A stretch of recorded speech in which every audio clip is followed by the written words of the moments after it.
Pokémon Black and Pokémon White. Almost everyone agrees that these games are some of the best in the series. The music, the sprites, the art, the story. As I said, the story. Can we please stop? This is making me look bad. Holy Arceus, what happened? Anyway, hi, I'm Dream. As someone who loves philosophy, I'd always been entranced by the idea of Pokémon Black and Pokémon White, a Pokémon game that focuses on the ethics of catching them all, talking about truths, ideals. I could only imagine what direction these games could take. The concept was genuinely very interesting. However, they came out at a time in which I didn't play Pokémon. In fact, I didn't play the Unova games until 2021. I was really excited to try them out considering the hype for the story of these two games, but when I finished it... Wait, that's it? Did I play the wrong game?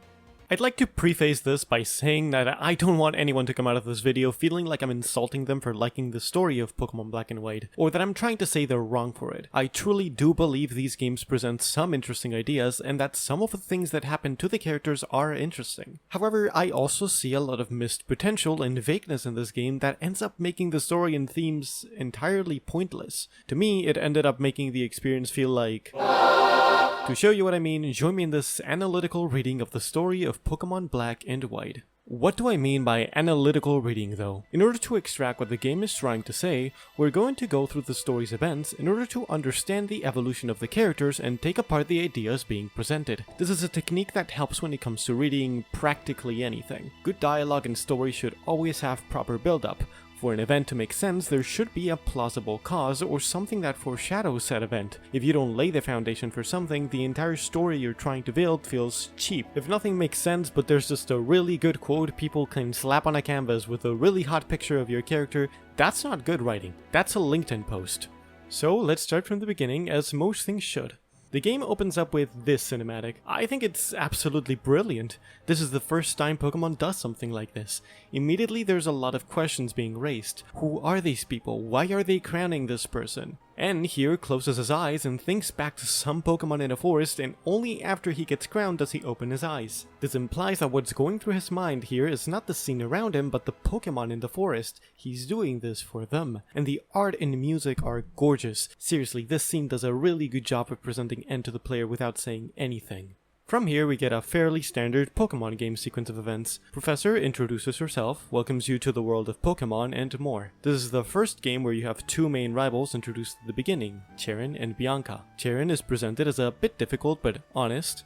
Bianca is presented as flighty and hardworking. I understand that this is a game for children, but there really isn't a necessity in telling you this. The game does a good job at showing these personalities it has just described in the next scene when you're given the starter, so there really isn't a need to tell you. It's a minor issue, but Pokemon abuses this tell maybe show later approach a lot, and I wanted to emphasize it here. Anyway, the scene is very cute. I like the dynamic between them. I like the fact they show damage being done to the environment. It's a lot of cute details. You leave the house, you go to Bianca's because you need to get her, and then you witness an argument between her and her father. And again, I think this scene is brilliant. Of course, there would be parents in the Pokemon world who feel worried about their children going on a journey, being borderline overprotective too. He says it himself. She doesn't know anything about the world. We've seen she's a little irresponsible too. Why wouldn't the dad feel worried? I even like how Bianca later tells you to keep it secret as if she's ashamed of what you just saw. I think she's immediately presented really interestingly, and it raises the question of, is she going to be able to do it? Will she prove her father wrong? Cheren doesn't really have anything like that going on right now, but Bianca is a pretty fresh take on a rival.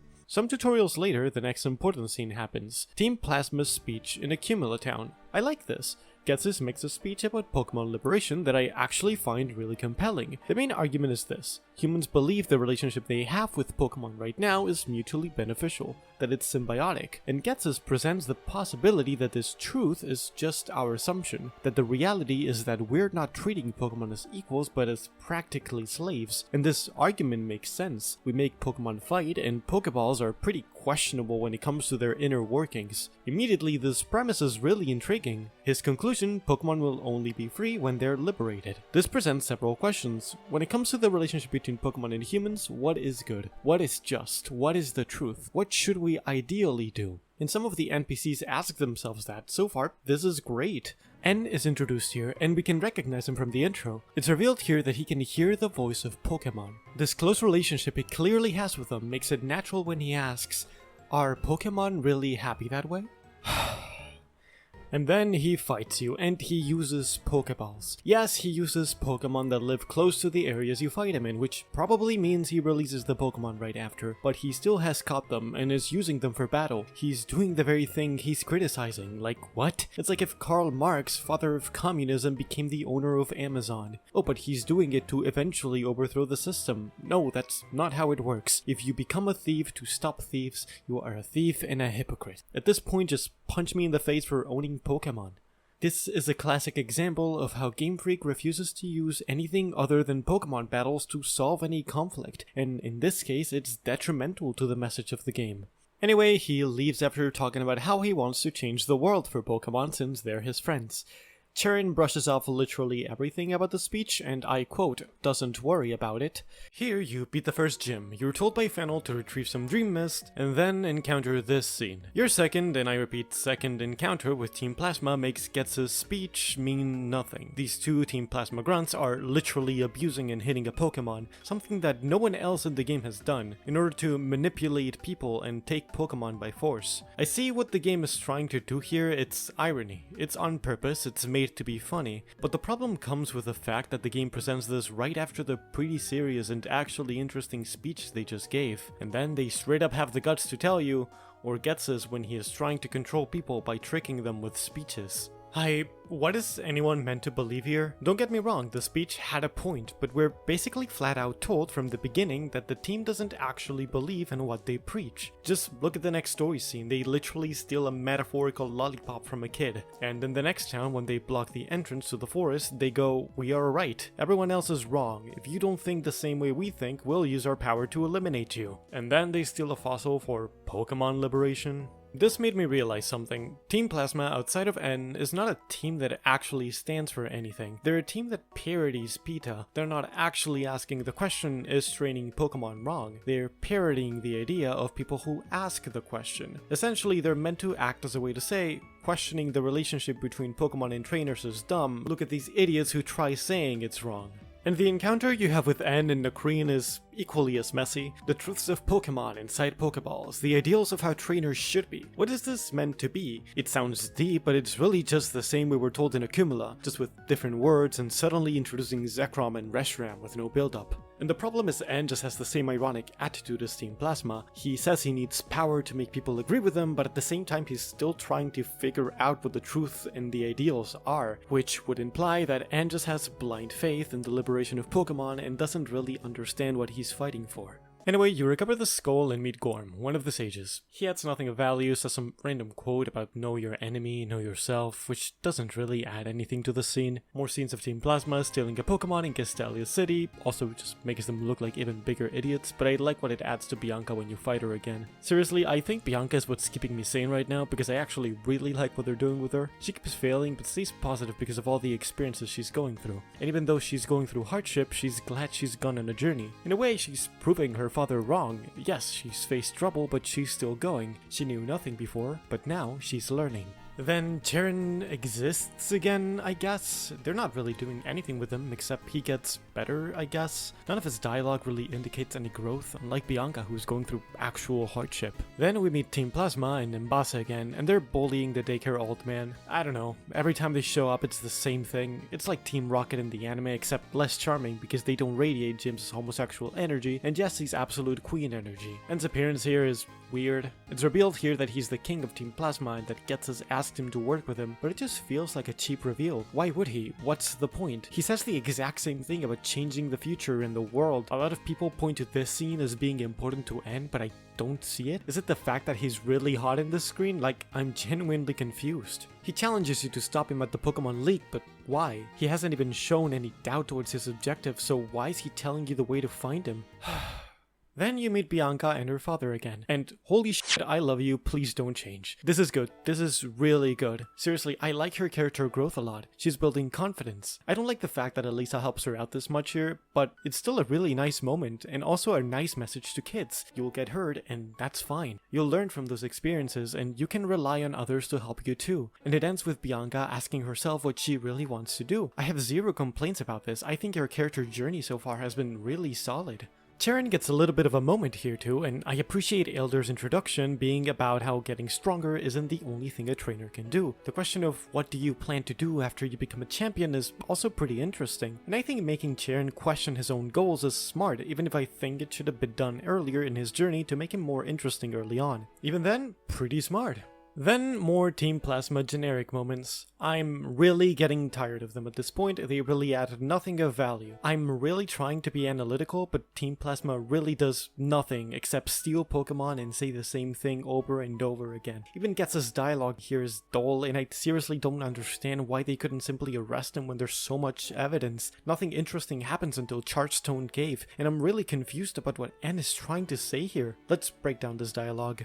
Cheren pursues ideals and Bianca has faced the truth? That's literally a lie. Cheren pursues the ideal of strength, yes, but he's also facing the truth of what his goals are for when he becomes champion. Bianca has not faced the truth that not everyone can become stronger. She's faced hardship, yes, but her character has literally used that hardship to learn and grow up, so she has ideals too. And then there's this about us being neutral. So we don't have ideals or face any truths? Here's what I see as happening. The game doesn't know what ideals and truth are. It's trying to portray them as something exclusive sometimes, except in other times it isn't. N in one game says he pursues his ideals, and in the other he pursues the truth. In other words, the game treats them as interchangeable. It's even worse in Mistralton City when he tells you this, because it just proves the game has no intent on showing N's point of view. If according to N, what the player is doing is right because the Pokemon trusts you for some reason, then why are we not showing people who use Pokemon for bad reasons, who abuse them? That would really make N's point valid, but they never put in the effort to do that. The only ones who abuse Pokemon in this game are Team Plasma themselves. Dragon Spiral Tower's events we can ignore since the dialogue doesn't really add anything of value to the story, it's just N challenging the player to challenge them at the Pokemon League. Drayton and Iris also explain the legend of how Reshiram and Zekrom come from one original dragon, and it's cool, but the problem is that it comes off as weak. As I've explained, the game has done a really poor job of explaining what truths and ideals are, and they seem like the same thing to the game. So then, what does it mean when it says that one brother pursued ideals and the other pursued truth? The writing in this game is just throwing these two terms around while attributing some random arbitrary meaning to them every single time they do it. It makes no sense. Remember when I said that it's important to establish foundations? If the game relies so hard on ideals and truths being two different things, despite them needing each other, then why not explain what ideals and truths are?